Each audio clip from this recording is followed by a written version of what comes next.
Nepal bank लिमिटेडले ठूलो संख्यामा कर्मचारी माग गरेको छ। भर्खरै आज तपाईले देख्न सक्नुहुन्छ 2081 साल 12 महिना 15 गते तपाईले चाहिँ देख्न सक्नुहुन्छ। आज चाहिँ भर्खरै चाहिँ यो मिति सार्वजनिक गरेको छ र यहाँनिर प्रकाशन गर्यो भनेर देखाएको छ। अनलाइन दरखास्त फारम भर्ने सम्बन्धी सूचना भनेको छ नेपाल बैंक लिमिटेड माथि देख्न सक्नुहुन्छ। अब तपाईले यहाँनिर कुन पदको लागि खुलेको छ, त्यसैगरी योग्यता कति के कस्तो रहेको छ यसको बारेमा सम्पूर्ण जानकारी दिनेछु है त। अब तपाईले यहाँनिर पढ्नु पर्दैन। यहाँनिर के भनेको छ भने नेपाली नागरिक हुनुपर्छ आवेदन दिनको लागि र न्यूनतम शैक्षिक योग्यता पुगेको हुनुपर्छ र यहाँनिर ट्रान्सक्रिप्ट चाहिन्छ, चारित्रिक सक्षमताको प्रमाणपत्र, चारित्रिक प्रमाणपत्र, सक्षमताको प्रमाणपत्र यसरी यहाँनिर लिएको छ अनि स्क्यान गरेर अट्याच गरेर तपाईले चाहिँ अनलाइन आवेदन दिन सक्नुहुन्छ भनेको छ। अब कुन कुन पदको लागि खुलेको छ यहाँनिर हेरौँ है त।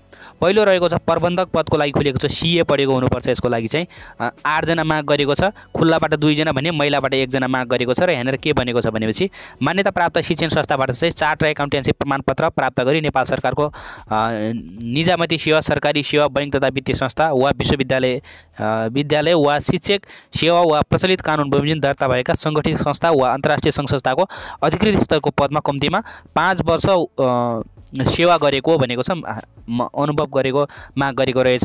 विद्यावारिधि उपाधि हासिल गरेको उम्मेदवारको हकमा न्यूनतम 3 वर्ष अनुभव हुनुपर्नेछ भनेको छ। यहाँनिर चाहिँ डाक्टर गरेको छ भने त्यसलाई चाहिँ 3 वर्ष अनुभव भए पनि भइहाल्छ भनेर भनेको छ। अब अर्को चाहिँ होइन उपप्रबन्धक भनेको छ। 7 जना माग गरेको छ। खुल्ला बाट माग गरेको छ। हेर्न सक्नुहुन्छ। त्यसैगरी अब 7औं पद रहेको छ र 7औं पदमा चाहिँ खुल्लाबाट 1 जना माग गरेको छ है त। 1 जना मात्रै माग गरेको छ। यसमा पनि के भनेको छ भने मान्यता प्राप्त शिक्षण संस्थाबाट व्यवस्थापन वा अर्थशास्त्र, मानविकी वा न्यूनतम स्नातकोत्तर उत्तीर्ण वा चार्ट र एकाउन्टेन्सी प्रमाणपत्र प्राप्त गरी नेपाल सरकारको निजामती सेवा, सरकारी सेवा र भनेको छ। यहाँनिर पनि त्यही भनेको छ र अनुभव चाहिँ अधिकृत स्तरको पदमा 2 वर्ष काम गरेको हुनुपर्नेछ भनेको छ। र यसमा के रहेको छ भने स्नातकोत्तर गरेको, मास्टर डिग्री गरेको हुनुपर्यो, व्यवस्थापन संकायमा वा अर्थशास्त्र संकायमा गर्नु पर्यो भनेको छ, अर्थात् मानविकी संकायमा पनि गरेको भए पनि हुने भयो। त्यसैगरी अब हामी जाउँ अब अलि धेरैले भर्ना पाउने पदतिर र धेरैले भर्ना पाउने पदहरूमा चाहिँ सहायक प्रबन्धक रहेको छ। 6औं रहेको छ र 6औंको लागि तपाईले हेर्न सक्नुहुन्छ। खुल्लाबाट 19 जना, महिलाबाट 5 जना, आदिवासी जनजातिबाट 5 जना, मधेसीबाट 3 जना, दलितबाट 2 जना, अपाङ्गबाट 1 जना माग गरेको छ र 6औं रहेको छ। मान्यता प्राप्त शिक्षण संस्थाबाट व्यवस्थापन वा अर्थशास्त्र, मानविकीमा न्यूनतम स्नातकोत्तर गरेको भनेको छ है त। यसमा पनि मास्टर डिग्री गरेको नै हुनुपर्यो 6औंमा। अब यहाँनिर तपाईले चाहिँ अर्को हेर्न सक्नुहुन्छ। सहायक प्रबन्धक सीए पढेकोलाई पनि माग गरेको छ। 6/2 को लागि छुट्टै माग गरेको छ। खुल्लाबाट 4 जना, महिलाबाट 2 जना, आदिवासी जनजातिबाट 1 जना, मान्यता प्राप्त शिक्षण संस्थाबाट सीए वा एसीसीए उत्तीर्ण गरेको हुनुपर्नेछ भनेको छ है त। त्यसैगरी अर्कोतिर जाउँ। त्यसैगरी अर्कोमा हेर्दाखेरि यहाँनिर हेर्न सक्नुहुनेछ तपाईले चाहिँ कोशी प्रदेश अन्तर्गतका शाखा कार्यालयहरूबाट अब यहाँनिर चाहिँ 4थो तहको लागि चाहिँ अब यो प्रदेश तोकेर नै खुलाएको छ। कोशी प्रदेश अन्तर्गतका शाखा कार्यालयहरूबाट चाहिँ तपाईले विज्ञापन नम्बर देख्नुहुन्छ। सहायक स्तरको पद रहेको छ भने 4थो तह रहेको छ भने यसको लागि खुलाइएको छ। खुल्लाबाट 2 जना, महिला 1 जना, मधेसी 1 जना, अपाङ्ग 1, पिछडिएको क्षेत्रबाट 1 जना माग गरेको छ कोशी प्रदेशबाट। त्यसैगरी अर्को रहेको छ मध्य प्रदेशका अन्तर्गतका शाखाहरूबाट 4 सहायकको 4औं नै रहेको छ र यसमा पनि यसमा कति माग गरेको छ? खुल्ला 9, महिला 2, आदिवासी 2, मधेसी 2, दलित 1 यसरी माग गरेको छ। त्यसैगरी बागमती प्रदेशबाट 4थो तहको लागि रहेको छ। यसबाट पनि 13, खुल्लाबाट 13 जना माग गरेको छ। अरू तपाईले आफैले हेर्नु होला। गण्डकी प्रदेश अन्तर्गतका कार्यालयहरूबाट चाहिँ 4औं पदको लागि चाहिँ खुल्ला 6, महिला 2, 1 र 9, 1 मधेसीसम्म 1 यसरी रहेको छ। त्यसैगरी अर्को 5औंमा जाउँ। लुम्बिनी प्रदेशका अन्तर्गतबाट चाहिँ के रहेको छ? खुल्लाबाट 9 जना माग गरेको छ। महिला 3, आदिवासी 2, मधेसी 2, अपाङ्ग 1। त्यसैगरी कर्णालीबाट हेरौँ। कर्णालीबाट चाहिँ 9 जना खुल्ला रहेको छ। महिलाबाट 3, आदिवासी 2, मधेसी 1, अपाङ्ग 1, पिछडिएको 1 र सुदूरपश्चिमबाट कति मागेको छ? खुल्ला 3, महिला 1, आदिवासी 1, मधेसी 1 यसरी चाहिँ माग गरेको छ। अब तपाईले यहाँनिर हेर्नुहुन्छ भनेपछि अब यसको लागि 4थो तहको लागि चाहिँ कति पढेको हुनुपर्छ त? यसको लागि चाहिँ तपाईले मान्यता प्राप्त शिक्षण संस्थाबाट न्यूनतम स्नातक तह उत्तीर्ण गरेको हुनुपर्नेछ भनेको छ है त। स्नातक तह चाहिँ उत्तीर्ण गरेको हुनुपर्यो, म्यानेजमेन्ट पढेको हुनुपर्यो है त। यति गरेपछि तपाईले चाहिँ 4थो तहको दिन पाउनु हुने भयो। र अब यो 4थो तहको लागि मात्रै भयो। अब धेरैले भर्ना पाउने चाहिँ अर्को रहेको छ र यहाँनिर के भने आइटीबाट पनि माग गरेको रहेको छ। बागमती प्रदेशको लागि चाहिँ एक जना महिला आइटी चाहिएको रहेछ, आइटी पढेको र शिक्षण संस्थाबाट सूचना प्रविधिमा न्यूनतम स्नातक तह गरेको हुनुपर्नेछ भनेको छ है त। त्यसैगरी अब हेरौँ यहाँनिर चाहिँ तपाईँको चाहिँ सबैले भर्न पाउने है +2 दिएकोले भर्न पाउने पदहरूको लागि हेरौँ है त। त्यसको लागि चाहिँ बागमती प्रदेश अन्तर्गतका शाखाहरूबाट चाहिँ कनिष्ठ सहायक गोल्ड टेस्टर भनेको छ, गोल्ड टेस्टर माग गरेको छ। तह 3 हो यो र खुल्लाबाट 4 जना, महिला 1, मधेसी 1, पिछडिएको क्षेत्र 1 जना। गण्डकी प्रदेशबाट चाहिँ कनिष्ठ सहायक गोल्ड टेस्टर 3 तह रहेको छ भने खुल्लाबाट 1 जना, महिला 1, मधेसी 1। लुम्बिनी प्रदेशबाट चाहिँ खुल्लाबाट 3 जना, महिलाबाट 1 जना, आदिवासी जनजातिबाट 1, दलितबाट 1 जना।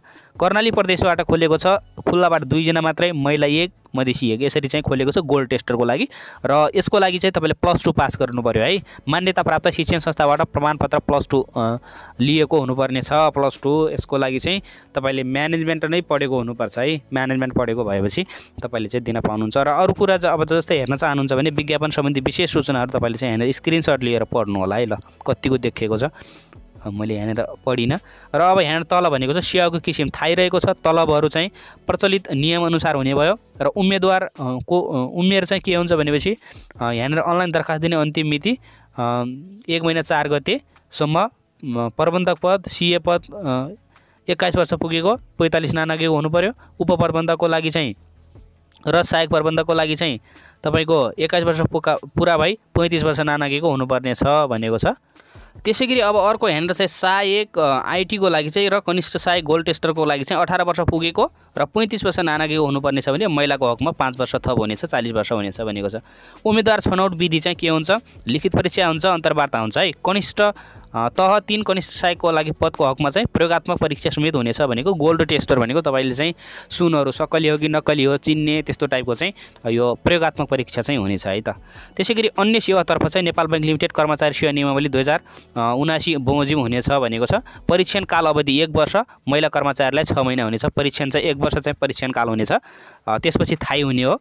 अनि परीक्षा दस्तुरको कुरा गर्ने हो भने प्रबन्धक सिए, प्रबन्धक सहायक प्रबन्धक को लागि चाहिँ 1000 रहेको छ भने उक्त पदको प्रत्येक थप समावेशीको लागि चाहिँ 400 थप हुनेछ भने सहायक आइटी कनिष्ठ सहायक गोल्ड टेस्टरहरू पदकोहरूको लागि चाहिँ 800 हुनेछ र समावेशीबाट भर्न चाहनुहुन्छ भने 200 थप हुनेछ रहेको छ। त्यसपछि अब तपाईँले परीक्षा दस्तुर बुझाउने प्रक्रिया के कस्तो हुनेछ भने अनलाइनबाट बुझाउन सक्नुहुन्छ। तपाईँले फोन पे, आइएमपे, खल्ती, आइएमपे छैन है, फोन पे, खल्तीबाट तपाईँले बुझाउन सक्नुहुने भयो। ई सेवा त्यो रहेको छ, आइएमपे राख्दै आइन्छ, फेरि आइएमपे प्रयोग हुन्थ्यो गर्थेँ मैले चाहिँ धेरै।